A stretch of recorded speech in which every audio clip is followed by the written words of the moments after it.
It started with a sound you wouldn't expect to hear over the roar of motorcycles. Small, shaking, almost swallowed by thunder. "Please, please help my sister!" That voice cut through the storm like lightning. At a gas station just off Route 59 in a quiet corner of Arkansas, 6 bikers sat under the metal awning, their engines cooling, coffee steaming in styrofoam cups. They called themselves the Iron Serpents. Not angels, not devils.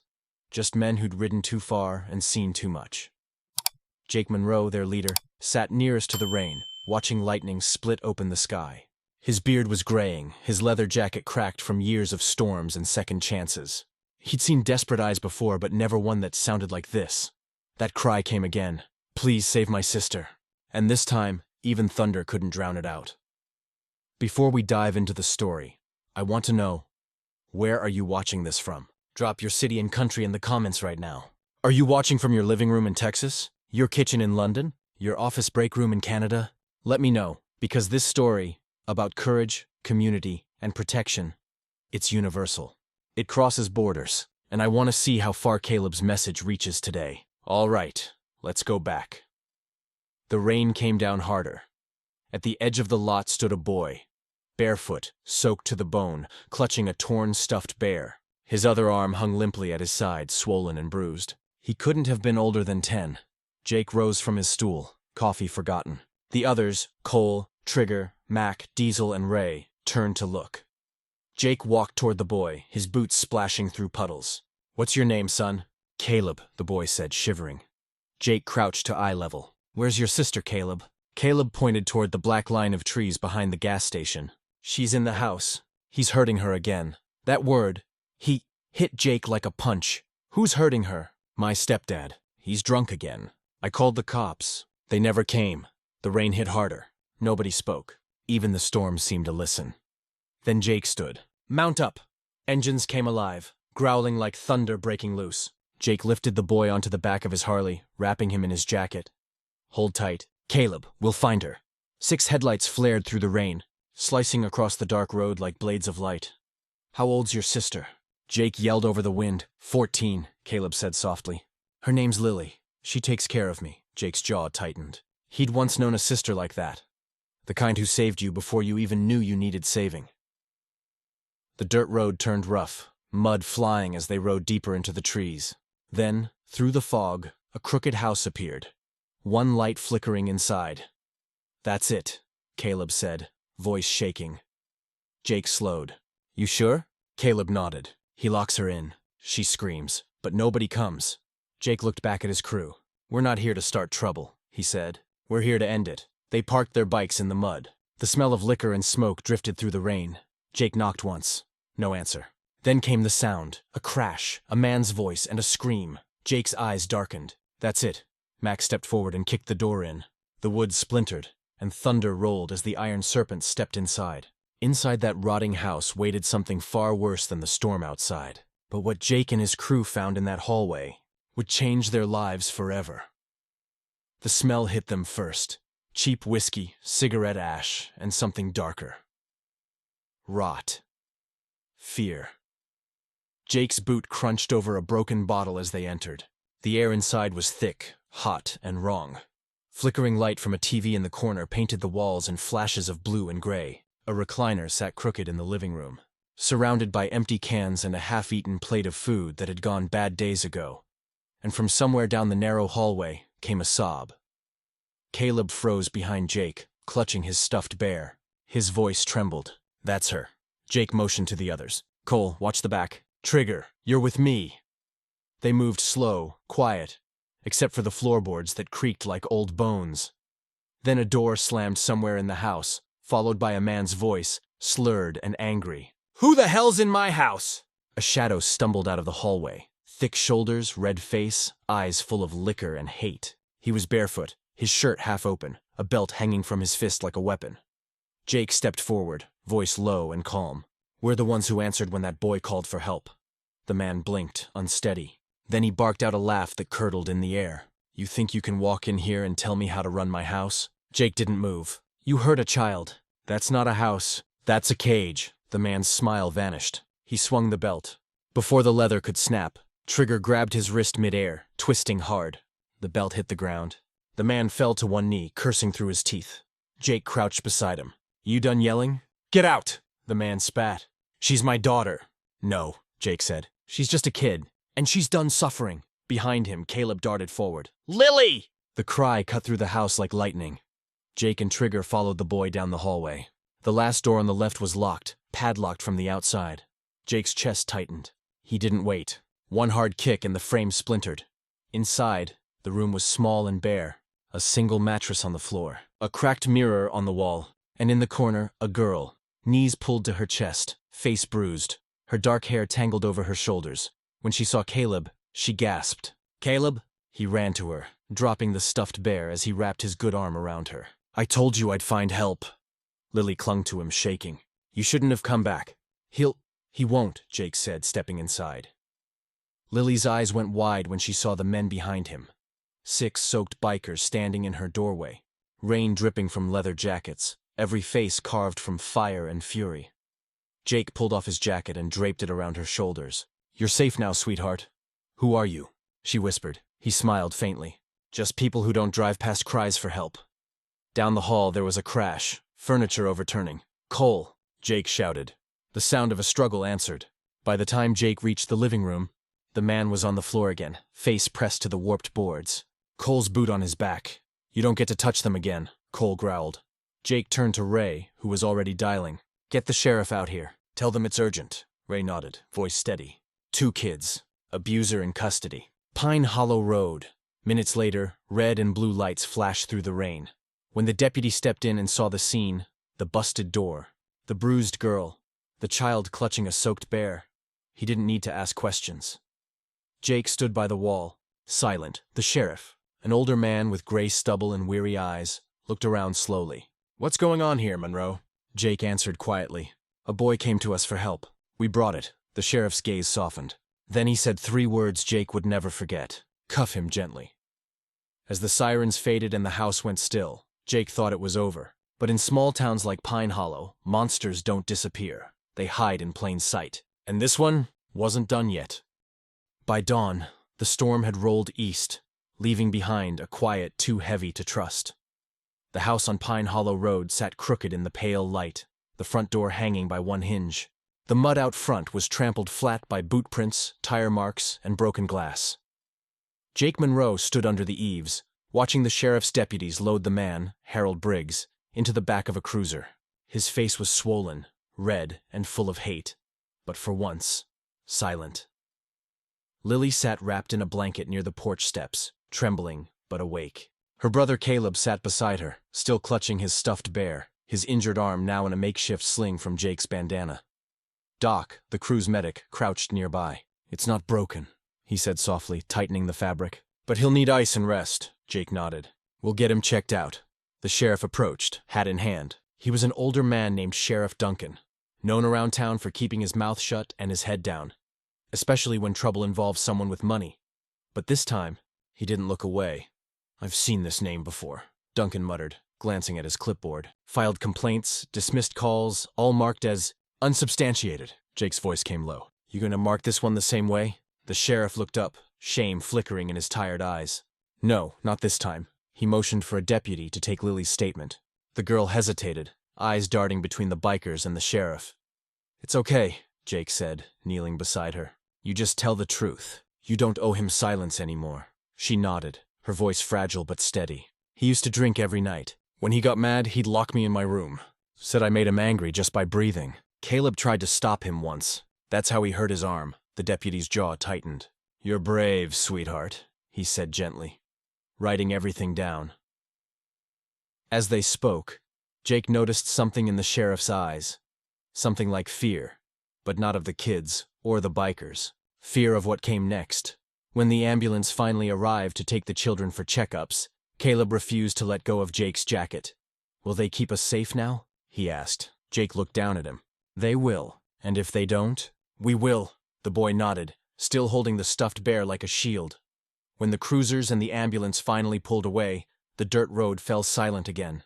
The iron serpents stood in the mud, soaked and exhausted. None of them spoke for a long time. Mac finally broke the silence. You think that sheriff's gonna do his job? Jake watched the taillights fade through the trees. We'll see. I've learned not to trust promises that come easy. They rode back toward town under a gray, heavy sky. The rain had stopped, but puddles reflected the morning light like tiny mirrors, each one holding a warped version of the truth. At the gas station where it all started, the crew parked again under the metal roof. The same flickering light buzzed overhead. The same smell of diesel and coffee lingered in the air. Cole leaned against his bike, shaking his head. You know the news is gonna twist this, right? Biker gang breaks into home. That kind of crap. Jake wiped rain from his beard. Let 'em twist it. We didn't do it for headlines. Trigger kicked at the mud. Still feels wrong leaving those kids in the system. You know how it goes. Jake nodded slowly. He'd seen too many kids disappear into protective custody and never climb out again. Ray crossed his arms. You think Briggs has friends in this town? Jake looked out toward the empty highway. Yeah, and they're the kind of friends who don't like being embarrassed. Doc sighed. You think it's over? Jake glanced at the horizon, where thunder still rumbled faintly in the distance. It's not over, he said quietly. It's just round one. Back in town, whispers were already spreading. Some said the bikers were heroes. Others said they were outlaws who went too far. But as Jake would soon learn, truth doesn't spread half as fast as lies, especially in a town where power hides behind money. By the next morning, Pine Hollow didn't feel like the same town. The sun broke through clouds still heavy with rain, glinting off wet pavement and puddles that mirrored everything upside down. Signs, faces, truths. Jake Monroe rode into town with Trigger and Cole, their Harleys growling low through the sleepy streets. Folks looked up from porches and store windows, eyes wide, unsure whether to wave or hide. The Iron Serpents had done something good, something righteous. But in Pine Hollow, good didn't always mean welcome. Jake pulled into the parking lot of Miller's Diner, a small place with faded red booths and a coffee smell that never left. Inside, whispers buzzed before they even opened the door. That's them, a waitress muttered. The bikers from the house. Jake heard it but didn't respond. He wasn't there to convince anyone. He just wanted black coffee and a moment to think. They slid into a booth by the window. Cole took off his gloves, flexing scarred hands. Feels weird, don't it? What does? Jake asked, saving kids. Having folks look at us like villains for it? Jake stirred his coffee. People see leather, not hearts. They see noise, not reason. Trigger leaned forward. You think the sheriff's gonna do his job this time? Jake didn't answer. He was staring out the window, watching a black pickup truck parked across the street. The engine idled. Inside, a man with a cigarette watched them through the glass. Jake met his eyes through the reflection. The man didn't look away. He just smirked and drove off slowly, leaving behind the smell of exhaust and warning. Cole followed his gaze. Friend of Briggs? Probably, Jake said. This town's got more shadows than streetlights. At that same moment, across town, Sheriff Duncan sat in his cluttered office, phone pressed to his ear. Yes, ma'am, I'm aware, he said, voice tense. No, I don't think the bikers were reckless. They stopped something worse. He paused. Yes, I understand who Mr. Briggs works for. He hung up slowly, his jaw tight. The sheriff knew the calls would keep coming. Businessmen, lawyers, donors, all wanting this story buried before it got traction. Briggs wasn't just some drunk. He was connected to construction contracts, local officials, and a county judge who owed him favors. Duncan rubbed his temples. For the first time in years, he was on the wrong side of the powerful and the right side of the truth. Meanwhile, the local TV station had already caught wind of the story. That afternoon, a reporter stood outside the sheriff's office with perfect hair and a nervous smile. Breaking news, she said into the camera. An alleged home invasion last night by a group of bikers identifying as the Iron Serpents has left one man hospitalized and 2 minors in state custody. Police have not confirmed whether charges will be filed. Home invasion. Jake nearly crushed his coffee cup when he heard it playing on the diner's small TV. Cole cursed under his breath. Home invasion. We saved those kids. Trigger slammed his fist on the table. That reporter wasn't even there. Jake stood, eyes burning. That's how it works. You do the right thing, they sell the opposite. Because chaos sells better than courage. Linda, the waitress, a woman in her 40s with kind eyes and a cigarette rasp to her voice, walked over slowly. I saw what they're saying, she said softly, and I don't believe a word of it. Jake nodded. Appreciate that, ma'am. She hesitated before adding, You did something this town should have done years ago. You stopped pretending not to hear. Her words hit harder than she realized.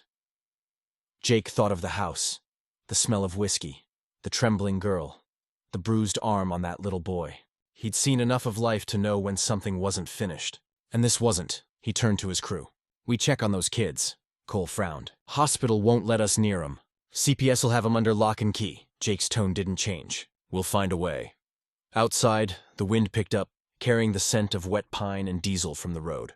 The same black pickup passed by again, slower this time. Trigger watched it go. "He's tailing us." Jake zipped up his jacket. "Let him. Maybe he'll learn something." They left the diner and rode toward the county hospital, tires hissing through shallow puddles. The air still hummed with leftover thunder. Inside the hospital, Jake found them in a small waiting room. Caleb sitting on a chair too big for him, his stuffed bear bandaged like his arm. Lily sat beside him, silent, staring at her reflection in the window. When she saw Jake, her eyes filled. "They said we might go to a foster home." Jake crouched in front of her. "You got family?" She nodded slowly. "An aunt, out in Rogers. We haven't seen her since Mom died." Jake stood, turned to Doc. "Find her." "On it," Doc said, pulling out his phone. Caleb tugged at Jake's sleeve. "They said the man might come back." "He always does." Jake's jaw flexed. "Not this time." By the time they stepped back outside, the sky had cleared, but the air felt heavier than before. Cole said what everyone was thinking. "This ain't done, is it?" Jake shook his head. "Not even close. You don't kill evil by knocking on its door. You kill it by making sure it never finds another." He looked back at the hospital entrance, where two scared kids sat safe. For now. "Round two's coming," Jake said quietly. "And this time, it won't be raining." That night, while Pine Hollow slept, a man in a black truck made a phone call that would light the fuse on something much bigger than revenge. And the Iron Serpents were about to learn that some devils wear suits instead of scars. The man in the black truck didn't sleep that night. His name was Raymond Cole, though most folks still called him Mr. Cole out of habit, fear, or debt. He ran Cole Construction, the biggest contracting company in Pine Hollow County, a name that showed up on everything from courthouse walls to school fences. He was also Harold Briggs' boss. And at 11:47 p.m., with a cigarette burning in one hand and his phone in the other, Raymond Cole made a call that would start a storm no badge or lawyer could stop. "Yeah," he said into the phone, voice gravelly with smoke. "It's me. They're talking. The bikers. The sheriff's office. Everybody." A pause. The voice on the other end was calm, measured, practiced. "Then make them stop talking." Raymond smiled. "Already ahead of you." He dropped the cigarette into the rain-soaked gravel and crushed it beneath his boot. Lightning flashed overhead, and for a brief second, his reflection in the truck window looked like something carved out of shadow. Across town, at the Iron Serpents clubhouse, a rusted-out barn at the edge of the woods, Jake Monroe sat at a scarred wooden table, staring at a map of the county. Coffee, cigarette smoke, and the low hum of tired engines filled the air. Doc was hunched over an old laptop, scrolling. "Got something," he said. "Lily and Caleb's aunt, name's Janet Williams, lives outside Rogers, about 90 miles out. Registered nurse, widowed, clean record. Probably the best shot those kids have." Jake nodded. "Good. Keep it quiet. No paperwork till we know they're safe." Cole leaned back in his chair. "We gonna play guardian angels now?" Jake gave him a look. "No.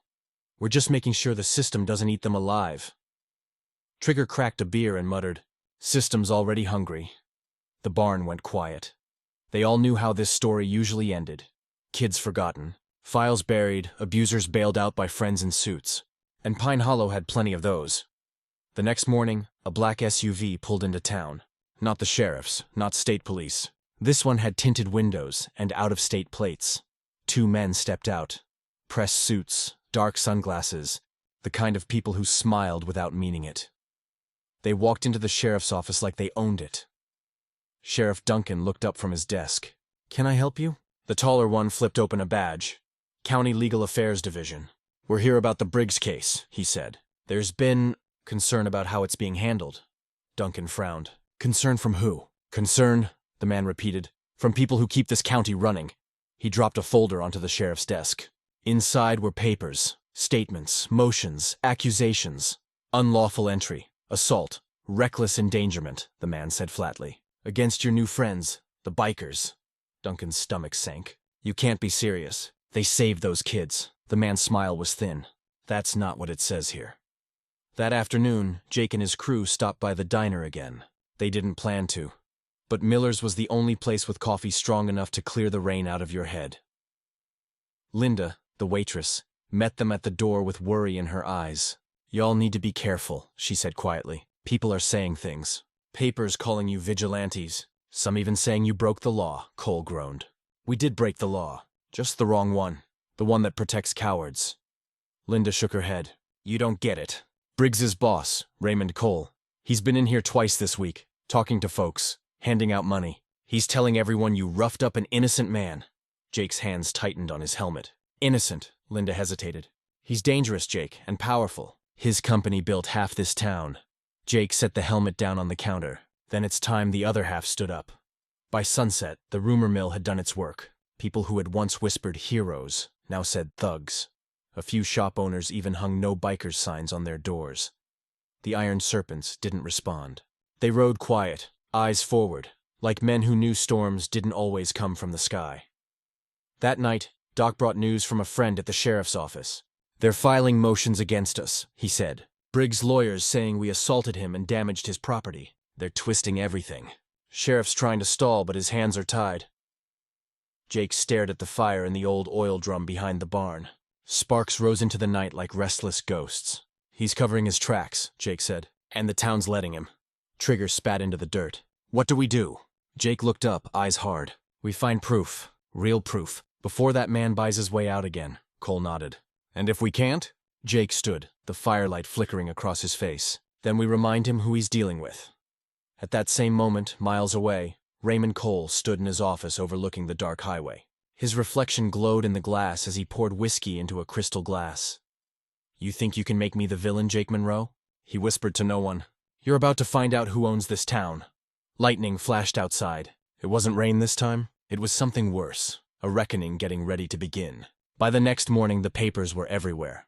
Headlines calling the Iron Serpents criminals, the sheriff under pressure, and the kids suddenly missing. And when Jake found out who took them, the real storm finally broke. By sunrise, the storm clouds were gone, but Pine Hollow didn't feel clean. It felt emptied. Quiet. The kind of quiet that hides what's rotten. Jake Monroe rolled up to the diner again just as Linda was opening the blinds. He hadn't slept. None of them had.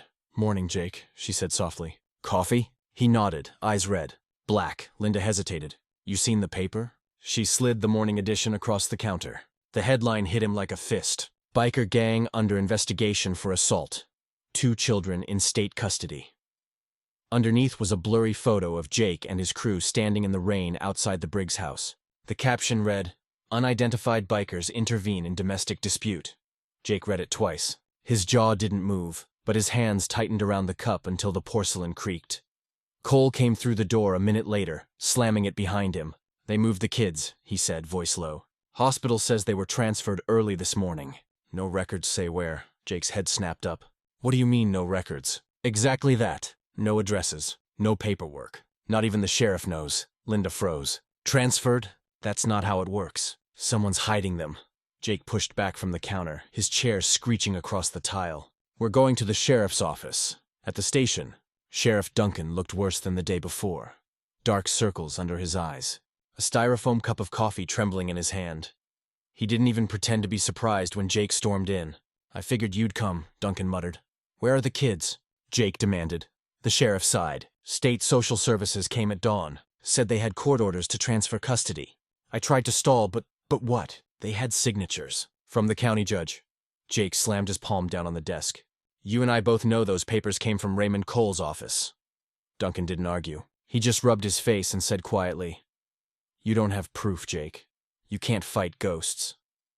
Jake leaned in close, his voice sharp as gravel. "Then I'll drag the ghosts into the daylight." The sheriff met his eyes. For a second, something flickered there. Not defiance, but guilt. "You do that and they'll bury you. And those kids will disappear for good." Jake's stare didn't break. "Then we dig faster."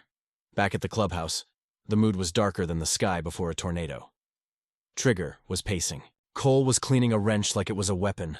Doc had the sheriff's office scanner pulled up on his phone, listening for any mention of the kids' names.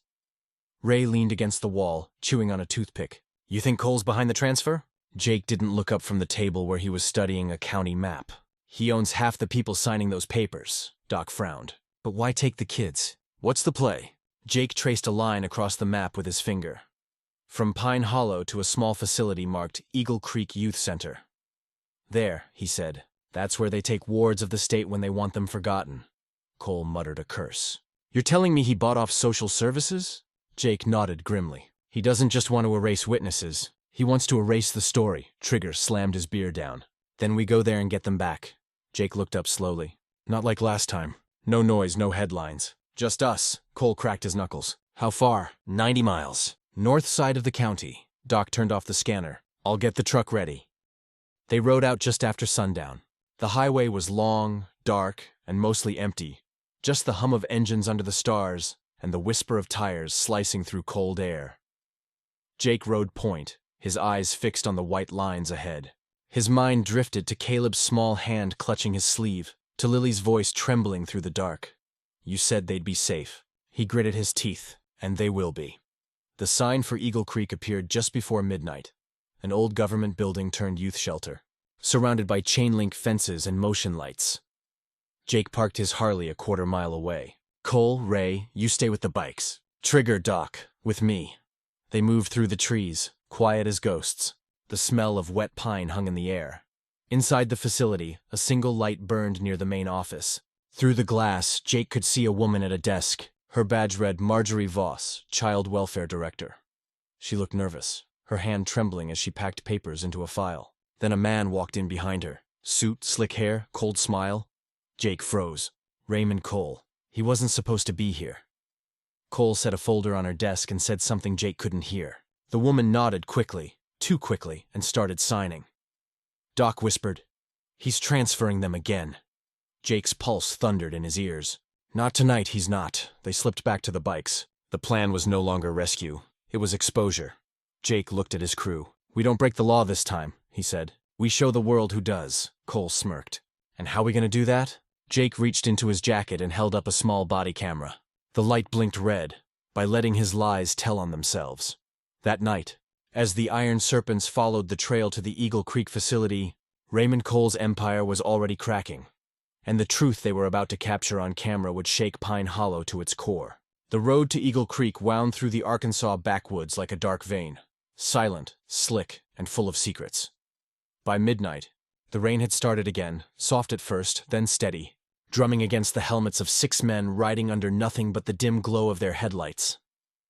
They rode without music, without talking, only the low thunder of their engines echoing off the trees. Jake Monroe's voice finally came through the radio. Eyes sharp. We're not here to fight. We're here to prove. Copy that, Cole replied, his voice low and serious. You really think we can pull this off? We don't have a choice, Jake said. You want to stop a man like Raymond Cole, you don't punch him. You expose him, Trigger chuckled darkly. Can't believe we're the ones teaching lessons about justice. Maybe we're just making up for lost time, Jake replied. The Eagle Creek Youth Center sat at the edge of a narrow valley, its floodlights cutting through the rain like prison search beams. From a distance, it looked calm, orderly, bureaucratic, but up close, you could smell the lies in the mud.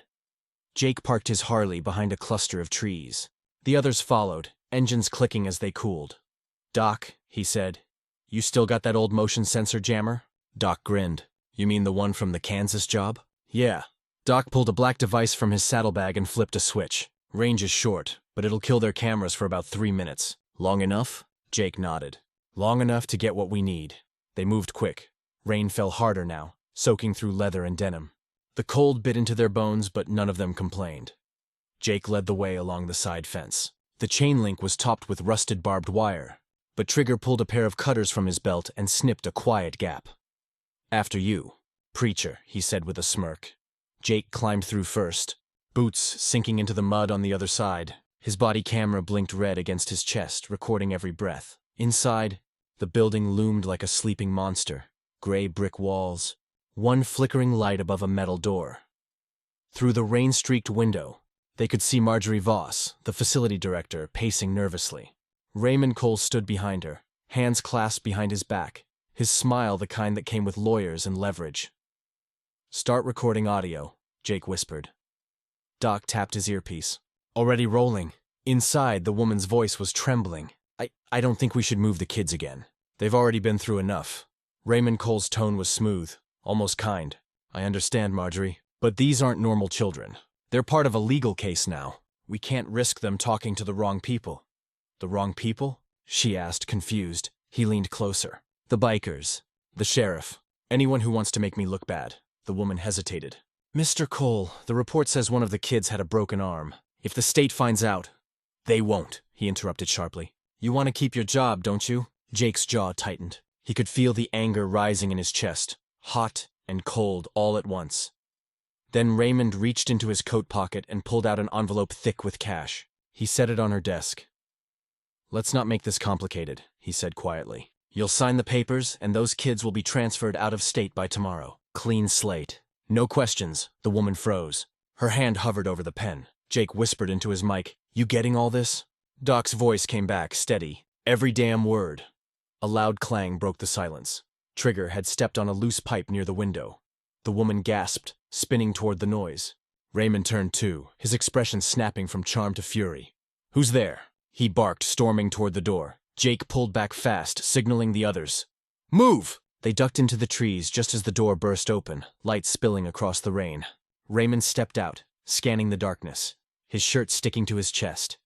He called into the storm, voice echoing across the field. I know you're out there! You think you can ruin me? Jake watched from the shadows, every muscle locked still. Raymond's next words were half threat, half confession. You have no idea who you're dealing with. I own this county. The cops, the courts, the papers, every last one of them. And then, almost like fate itself wanted proof, his voice carried perfectly into Jake's mic. You can't save those kids. They belong to me. Jake clicked off the recorder. Got it. They vanished into the night, riding hard through the rain-soaked woods. By the time they reached the open highway again, Jake could finally breathe.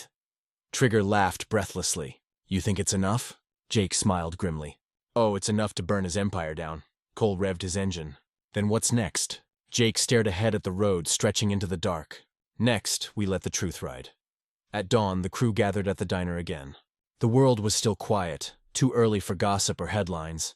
Jake placed the small body camera on the counter in front of Linda. What's that? She asked. Proof, Jake said. Everything he said, everything he paid, every lie he's told. Linda looked from Jake to the others. You're really gonna go public with this? Jake nodded. We're not outlaws anymore, Linda. We're witnesses. She smiled faintly. Guess it's time someone gave the angels on wheels their wings. Jake's expression softened. Not angels, he said quietly. Just men who stopped when nobody else did. By noon, the recording was out. Leaked online, sent to reporters, and played for the sheriff himself. But as Pine Hollow celebrated, Jake didn't. Because while truth can free people, it can also make enemies desperate, and Raymond Cole wasn't done yet. By noon, the whole town had seen the video.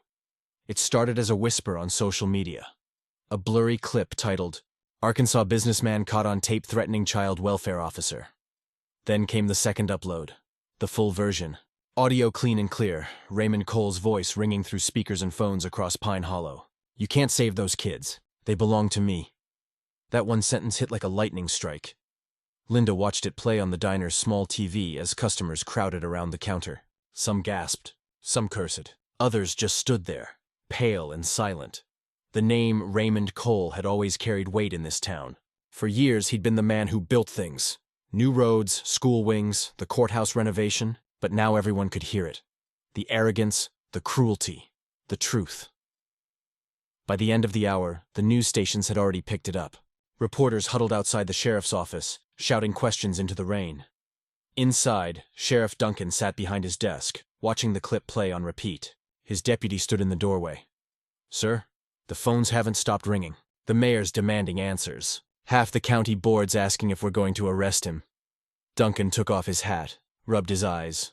Arrest him for what? Bribery? Intimidation? Corruption? The deputy nodded. All of the above, the sheriff sighed. Then call the DA. We're opening a file. The deputy blinked, surprised. You serious? For once in my life, Duncan said quietly. Yeah, I am. He looked at the photo pinned on his corkboard. Lily and Caleb, the two kids who'd started all this. Their eyes still haunted him. He picked up the phone. Get me a warrant. Meanwhile, at the Iron Serpent's clubhouse, Jake Monroe and his crew sat around the long table, watching the newsfeed scroll. The reporter's voice was steady but excited. Sources confirmed that the recording, allegedly captured by members of a biker group known as the Iron Serpents, reveals what may be the largest corruption scandal in Pine Hollow County in decades. Cole grinned wide. Well, boys, guess we just became famous. Trigger leaned back in his chair. Yeah, for now. Until he spins it again. Doc nodded, frowning. He's not gonna lie down and take this. Men like him never do. Jake stared at the muted TV. His reflection glimmered in the dark screen between headlines. He'll hit back. Question is how. At that moment, his phone buzzed. Unknown number, he answered, voice low. Monroe, a pause. Then a familiar drawl. Calm, venomous. You think you can destroy me with a toy camera, Jake? Jake's pulse slowed, his expression turning to stone. You should stop talking, Cole. Every word you say just adds to the evidence. Cole chuckled softly on the other end. Evidence doesn't scare me. Power's what matters. And you just reminded everyone I have it. Jake's jaw flexed. You had it. Cole's voice darkened. You think the law will save you? The law works for me. But you and your boys? You live outside it. So what happens when something happens to you, huh? No one comes looking. The line clicked dead. Jake stared at the phone for a long moment before sliding it into his jacket pocket. Was that who I think it was? Doc asked. Jake nodded. He's angry, desperate, Cole snorted. Good. Angry men make mistakes. Jake looked at him, eyes hard. Yeah, so do overconfident ones. That night, the town was louder than it had been in years. At Miller's Diner, folks argued between bites of pie. He's guilty as sin, one man said. Maybe, another replied. But who made those bikers judge and jury? In the corner, Linda refilled coffee cups, listening quietly. People were divided, half grateful, half afraid, but one thing was certain. Pine Hollow would never be the same again. At the sheriff's office, the warrant came through. Duncan signed it with a heavy hand, then looked out the window toward the horizon. The storm clouds had started to build again, thick and bruised. Round 2, he muttered. The next morning, Jake woke to the sound of engines in the distance. He stepped outside the clubhouse to see 3 black SUVs parked down the dirt road, engines idling. Trigger came up behind him. We expecting company? Jake shook his head. Not that kind. A man in a suit stepped out, flanked by 2 others. Sunglasses, earpieces. The type that smelled like government and secrets. Jake didn't move as they approached. Mr. Monroe? The lead man asked. Jake nodded once. I'm Agent Pierce, State Bureau of Investigation. We've been monitoring communications connected to Mr. Raymond Cole. We believe your recording may tie into a wider case involving bribery and fraud. Jake crossed his arms. So now the state's interested. Pierce gave a small smile. You kicked the hornet's nest, Mr. Monroe. Now we're here to clean it up. Jake studied him. You clean things up, Agent Pierce. Or bury them? Pierce's expression didn't change. That depends who you trust. When they left, Jake stood staring down the empty road long after the SUVs disappeared. The wind rustled through the trees, carrying the faint hum of an incoming storm. Cole walked up beside him. You think they'll handle it? Jake shook his head. No, but maybe they'll make enough noise for the truth to breathe. Trigger cracked a grin. And what do we do till then? Jake zipped up his jacket, eyes on the horizon. We keep riding. We keep watching. And if Cole makes a move, we stop him before he stops anyone else. The thunder rolled in the distance, slow, deep, and close. The kind of thunder that doesn't warn. It promises. That night, lightning struck the ridge outside Pine Hollow. And by morning, something far worse had followed. Raymond Cole had vanished, and 2 bikers from Jake's crew didn't come home. Thunder rolled over the ridge that night like the earth itself was growling. Rain came down in long, angry sheets, hammering the roof of the old barn that served as the Iron Serpent's clubhouse. The light inside flickered weakly, bouncing off chrome, oil cans, and tired faces. Jake Monroe sat at the table, elbows on his knees, staring at the map spread before him. The ink had begun to blur where the rain dripped from his jacket. Cole was gone. Not Cole from the crew. Raymond Cole. The sheriff had sent word an hour earlier. He's vanished, Duncan had said over the radio. No one's seen him since last night. His house is empty. Office too. Accounts frozen, car abandoned on Highway 32. But he's out there. Jake had just nodded. He's running scared. Scared men are dangerous. Now, as thunder rumbled low and steady, Jake stared at the map in silence. Trigger kicked at a toolbox in the corner. You telling me we finally get that bastard cornered and he just disappears? Doc sighed, rubbing his temples. He's got money hidden somewhere. Maybe out of state. He could be halfway to Mexico by now. Jake shook his head. No, men like Raymond Cole don't run. They regroup, He's nearby, waiting for the next move, Ray frowned. Then what's his next move? Jake didn't answer right away. He was thinking of something the man had said on the phone days earlier. What happens when something happens to you? Jake's stomach twisted. Where are Cole and Trigger? He asked suddenly. Doc looked up. Went to gas up the trucks. Said they'd be back an hour ago. Jake glanced at the clock on the wall. It was nearly 1 a.m. Rain lashed harder against the metal roof. Get on the radio, he said. Now, 10 minutes later, their worry turned to dread. No answer. Jake's voice crackled through static on every channel. Cole, Trigger, do you copy? Come back. Nothing. Just the sound of rain and faraway thunder. Doc grabbed his jacket. Maybe they stopped at Miller's Diner? Jake shook his head. They'd have called. Something's wrong. He strode to his bike, swinging a leg over the seat. We ride. The others followed, engines flaring to life under the storm. The highway out of town was empty, except for wind and water. The world glowed silver under lightning flashes. They found the truck 15 miles north, half off the road. One headlight still on, its door hanging open. Trigger's wallet lay in the mud. Jake's boots hit the ground hard as he approached. Doc, check the cab. Doc leaned in, flashlight shaking slightly. Blood, he said quietly. Not much, but enough, Ray cursed under his breath. You think it's him? Jake's voice was steady but dark. It's him. Raymond Cole didn't run. He started hunting.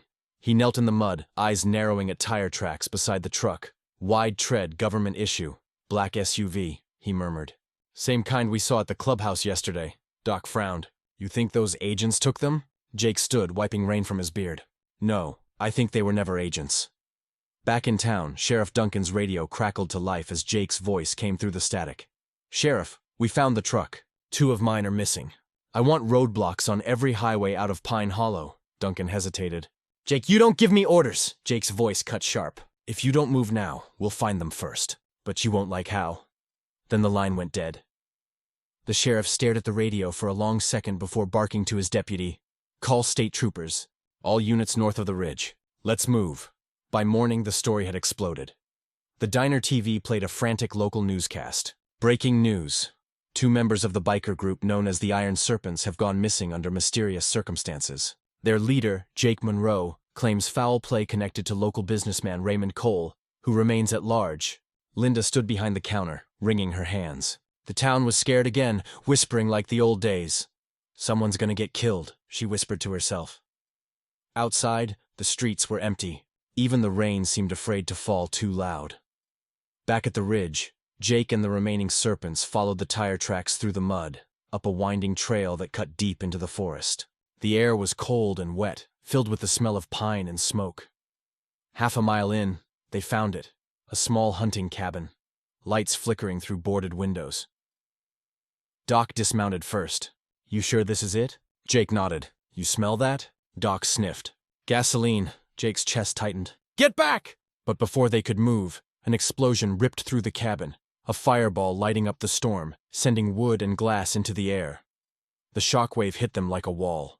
Jake hit the ground, ears ringing, rain sizzling on the flames. Cole. Trigger! He shouted, voice breaking. No answer, only the crackle of burning wood. Hours later, after the fire trucks left, Sheriff Duncan approached Jake, who stood by the smoldering ruins, soaked and silent. They found 2 helmets inside, the sheriff said softly. Can't confirm yet. Jake stared at the fire, his jaw set, his eyes cold. Don't confirm it. Not yet. Duncan looked at him. You think this was meant for you? Jake nodded slowly. No, this was meant for all of us. He turned to the others, his voice steady but sharp as steel. He's not running anymore. He's declaring war. Doc's face was pale. What do we do now? Jake looked at the ashes of the cabin, smoke curling into the gray sky. We end it, he said. For them. For the kids. For every name he's buried under his money. Lightning split the sky above them, painting the wreckage in white fire, and in that light, Jake Monroe stopped being just a biker. He became something else. Something Raymond Cole should have feared from the start. A man with nothing left to lose. By dawn, Pine Hollow was a town on edge. The sheriff was under fire. The Iron Serpents were out for blood. And somewhere in the woods, Raymond Cole was watching, waiting for Jake to make his next move. And this time, there'd be no second chances. The smoke hadn't even cleared from the cabin ruins when Jake Monroe rolled his Harley to a stop on the ridge. The rain had eased to a mist, but the ground still steamed, blackened from fire. The air smelled of gasoline, ash, and betrayal. Behind him, the remaining serpents, Doc, Ray, and 2 others from a neighboring chapter, stood silent. No one spoke. Trigger and Cole were gone. Or at least, that's what the sheriff's report would say by morning. But Jake didn't believe in reports anymore. He believed in proof. And revenge. He turned to the crew, his face hard, eyes burning through the drizzle. Listen up. We're not chasing shadows anymore, he said. Cole's still here. He didn't skip town. He's watching. Waiting to see if we'll break. Ray spat into the mud. Then let's break him first, Doc frowned. Sheriff says he's calling in state troopers. Maybe let them handle it? Jake shook his head. You trust the same system that lost 2 kids and let a man like Cole vanish? No one argued. Jake crouched beside the scorched frame of the truck, brushing soot off a half-melted metal plate. His fingers stopped on a faint engraving. CC Construction Supply Co. See that? He said quietly. That's his. One of his trucks. He's not gone. He's moving supplies. Hiding in plain sight. Doc looked uneasy. That company's got yards all over the county. Jake nodded. Exactly. Which means we've got ground to cover. We split into pairs. Check every yard, every warehouse. We don't leave Pine Hollow until we find him. Ray cracked his knuckles. And when we do, Jake's eyes narrowed. Then we make sure no one buries this story again.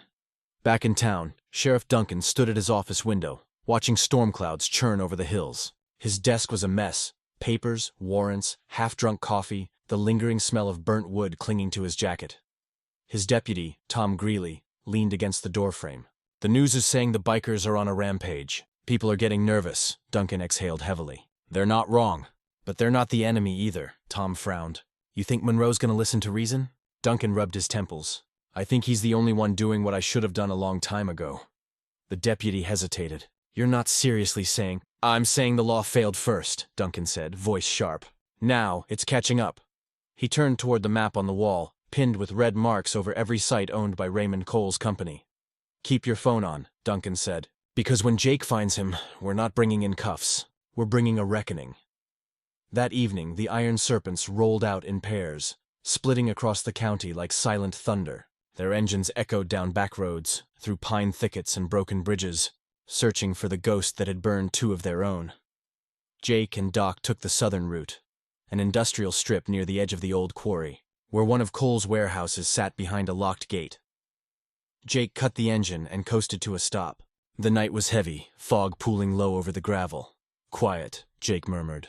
Lights are on inside. Doc squinted through the mist. You think he's here? Not sure. But someone is. They slipped off their bikes and moved closer, keeping to the shadows. The fence had a fresh chain. Too new for a place supposedly shut down for months. Jake drew a small pry bar from his belt and snapped the lock. The metal clink echoed into the night like a gunshot. Inside, the warehouse smelled of oil and dust. Flashlights swept across stacks of crates marked CC Construction. Doc stopped near one, frowning. Jake, these aren't building materials. He lifted a tarp. Beneath it were unregistered rifles, hundreds of them, packed and ready. Jake's blood went cold. He's not just hiding, he whispered. He's arming up. Suddenly, footsteps echoed from the far side of the building. Jake motioned to Doc. They ducked behind a stack of crates as 2 men entered. A pair of security contractors in dark jackets, pistols at their sides. You hear about the fire last night? One said. Yeah, the other replied. Boss said it was clean up. Those bikers won't stick around much longer. Jake clenched his fists. Clean up. That's what they called it. He looked at Doc, voice a low growl.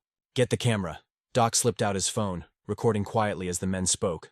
One laughed. Cole says once he's back in the clear, we get our bonuses. Sheriff's either gonna play ball or retire early. Jake's jaw flexed. We've got him, he whispered. But before they could move, a flashlight beam swung their way. Hey, who's there? Jake cursed under his breath. Run! They bolted through the side exit as bullets ripped through the crates behind them. Splinters flew, echoing across the metal walls. Doc stumbled but kept up, diving behind the bikes as the gunfire stopped. Jake started his engine, mud flying. You good? Doc coughed. Yeah, got it all. Then let's ride. The 2 Harleys roared down the dirt road, taillights slicing through fog like twin comets. Behind them, the warehouse lights flared, alarms blaring into the night. Back at the clubhouse, soaked and shaking, Jake slammed the phone onto the table and played the recording. Ray listened, face grim. That's it. Proof he's still operating, proof he's running guns, proof the sheriff's being cornered. Doc nodded. That's enough to bury him 10 times over. Jake looked up. Not enough, Ray frowned. What do you mean? Jake's voice dropped low. We're not burying him. We're bringing him out, alive, Doc blinked. You're saying we take him? Jake nodded. Alive, on camera, in front of the whole damn town. No more secrets. No more hiding behind lawyers. Ray let out a slow whistle. You really plan to drag the devil into the light? Jake's expression hardened. No. I plan to ride him there. The next night, Pine Hollow would witness something it hadn't seen in decades. Justice without permission. And when the Iron Serpents rolled into town for the last time, Raymond Cole would finally face the men he tried to destroy. The night Pine Hollow went silent was the night the Iron Serpents decided it was time. No more waiting. No more hiding. No more pretending that justice had to come from a courtroom. By midnight, the whole crew was gathered behind the old water tower on the edge of town. Engines idling low, headlights off, the air thick with rain and rage. Jake Monroe stood at the front, helmet under his arm, the glow of a small bonfire flickering across his face. His leather jacket was worn, his eyes sharp. Doc, Ray, and the rest of the crew waited quietly. No one spoke. Not even the wind dared interrupt what was coming. Jake's voice broke the silence. Raymond Cole thinks he owns this town. Thinks he can buy silence, burn evidence, and kill whoever won't kneel. He took Trigger. He took Cole. And he thinks we'll just fade out. He looked around, meeting each man's eyes in turn. He's wrong. Doc nodded slowly. You got a plan? Jake tossed a folded blueprint onto the hood of a truck. That warehouse we hit last night? It's not the only one. He's got another smaller one, right behind the old courthouse downtown. And that's where he's holed up tonight, Ray frowned. How do you know? Jake's voice darkened. Because I called him. The crew froze. Doc blinked. You what? Jake smirked faintly. Told him I had something he wanted. The recording. I told him I'd trade it for the names of every man he paid off. He took the bait. Ray shook his head. You're walking into a trap. Jake zipped his jacket, pulled on his gloves. Yeah. But so is he. An hour later, the streets of Pine Hollow came alive with a sound no one forgot. The roar of motorcycles echoing through the rain. People came out of their houses, leaning on porches, peeking through curtains. They didn't cheer. They didn't speak. They just watched as the Iron Serpents rolled past like a storm with headlights. At the diner, Linda wiped her hands on her apron and stepped outside, her heart pounding. She didn't know what was about to happen. Only that it had to. The Serpents rode slow through Main Street, engines rumbling like a heartbeat. Jake led the line, rain glistening on his helmet. Behind him, Doc carried a duffel bag. Not guns, not cash. Evidence. The files they'd collected, the recordings, the photos, the truth. They weren't coming to fight. They were coming to finish. Outside the old courthouse, 3 black SUVs waited. Men in suits stood under umbrellas, hands tucked into their jackets, pretending not to notice the rain. The one in the center, tall, broad, polished, was Raymond Cole. He smiled when he saw the bikes roll up.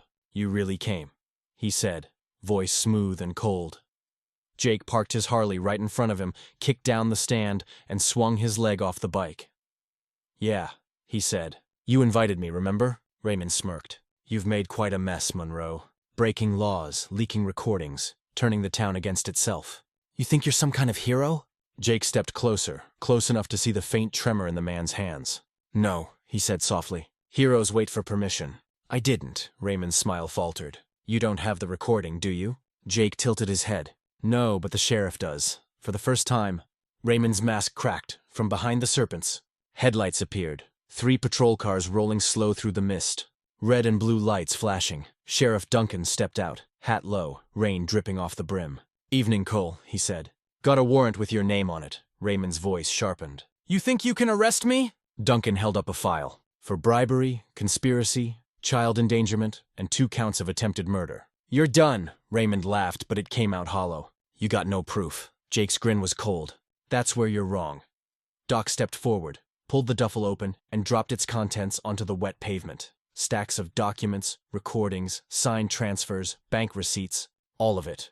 Then Jake said, and if that's not enough, I've got the last few minutes of your phone call with me, where you confessed to cleaning up your mistakes. You remember that? Raymond's face went pale. Duncan nodded to his deputies. Cuff him. But Raymond didn't move. He reached into his jacket instead. Jake saw the flash of metal first. Gun! He shouted.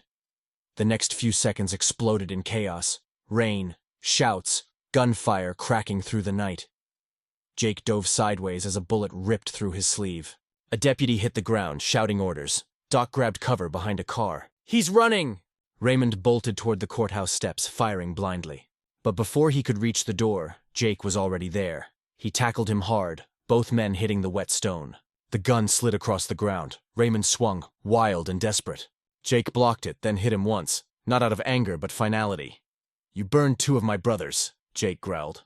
"And you thought that would scare me?" Rain poured over them, thunder cracking above. Raymond's eyes darted toward the courthouse. "You can't stop it," he hissed. "Men like me never lose. We just buy more time." Jake stood over him, chest heaving. "Then I'll make sure your clock runs out."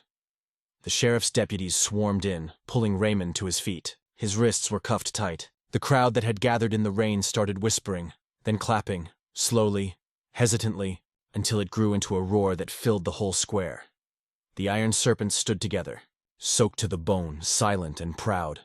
Sheriff Duncan looked at Jake, a rare smile breaking through the years of guilt. "You did what the law couldn't." Jake shook his head. "No, Sheriff. We just reminded the law what it was supposed to do." As dawn crept over Pine Hollow, the rain finally stopped. Raymond Cole sat in the back of a cruiser, face blank, suit ruined, his empire crumbling. Jake lit a cigarette and stared at the horizon. Doc walked up beside him. "It's over."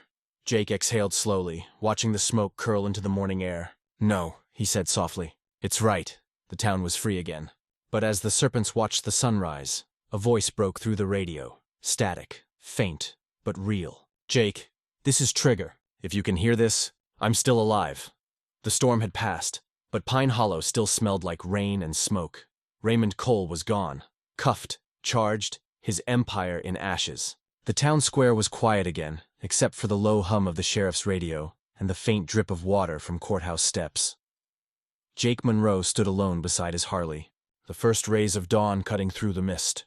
His knuckles were split, his jacket torn, his face lined with exhaustion. Doc walked over, holding 2 cups of coffee.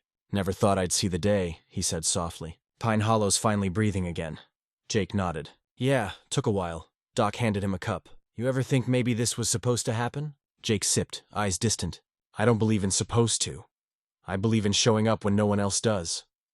Doc smiled faintly. "Sounds like something Trigger would have said." Jake's expression darkened. He looked out toward the ridge, the same direction where the cabin once stood. The ashes were cold now, but the memory still burned hot. "Yeah," he said quietly. "He'd have liked to see this." Doc started to reply when static crackled over the sheriff's channel sitting on Jake's bike. At first, it was just white noise, the usual interference from the valley. But then, Jake, if you can hear this, it's Trigger." Jake froze. His eyes went wide. Doc nearly dropped his coffee. Did that just... The radio hissed again, the voice faint but real. I'm alive. Got out before it blew. Cole's men took me north, near the quarry. The signal cut. Jake was already moving. "Doc, get the bikes." Within 10 minutes, the Iron Serpents were back on the road, engines roaring like thunder reborn. They tore down Highway 19, wind slicing across their faces, hearts pounding with something they hadn't felt in days: hope. The quarry sat at the edge of the county, miles of rock and silence. Abandoned equipment rusted under gray clouds, and pools of rainwater shimmered in the morning light. Jake killed his engine at the top of the slope. "He's down there somewhere," he said. Doc nodded. "Let's find him before the sheriff does." They split up. 2 heading down the main path, Jake and Ray cutting across the ridge. The air was thick with dust and the scent of oil. Then Jake heard it, faint, metallic. A single bang. He sprinted toward the sound. Behind a collapsed trailer, half buried under debris, lay Trigger. His face was bruised, arm wrapped in torn cloth, but he was alive. Jake dropped to his knees beside him. "Jesus, brother." Trigger grinned weakly. "You think a little fire's gonna kill me?" Jake laughed. The kind that comes from relief, raw and trembling. "You look like hell." "Yeah," Trigger muttered, "but I made sure hell remembers me." Doc arrived seconds later, helping lift him. "We thought you were gone," Trigger coughed, wincing. "Almost was. Cole's men dragged me out before the blast. I played dead till they left. Guess I'm good at it." Jake gripped his shoulder. "You did good, brother." Trigger looked up, eyes wet but smiling. "I knew you'd come back." "You always do." By the time they rolled back into Pine Hollow, the sun was breaking through the clouds, gold light spilling over the wet asphalt. People lined the streets this time.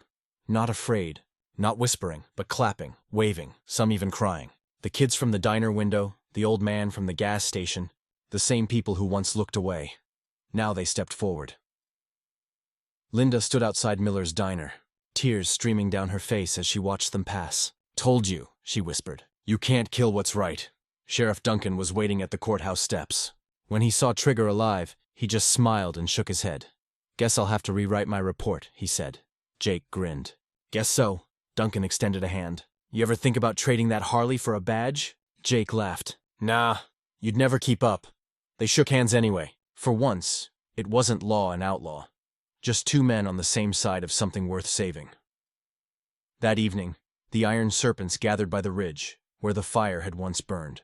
The sky glowed purple and gold, the first peaceful sunset Pine Hollow had seen in years. Trigger sat on a folding chair, arm in a sling, a beer in his good hand. Doc was tuning a busted guitar someone had found in the barn. "So what now?" he asked. "We just ride off." Jake stared out over the horizon, the wind catching the edge of his jacket. "We don't ride off, we ride forward. There's always another town, another kid nobody listens to, another voice too small for anyone else to hear."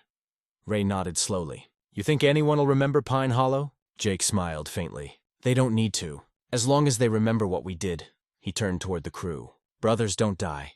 They just ride ahead to clear the road." Trigger raised his beer. "To the ones who rode before, and the ones who'll ride after." Jake lifted his own. "To never driving past a cry for help." They clinked bottles, laughter cutting through the quiet like sunlight breaking through clouds. The engines started one by one, rumbling deep and steady, their sound rolling across the hills. Not noise this time, but music. As the iron serpents rode out of Pine Hollow, dust and light trailing behind them, the town finally exhaled.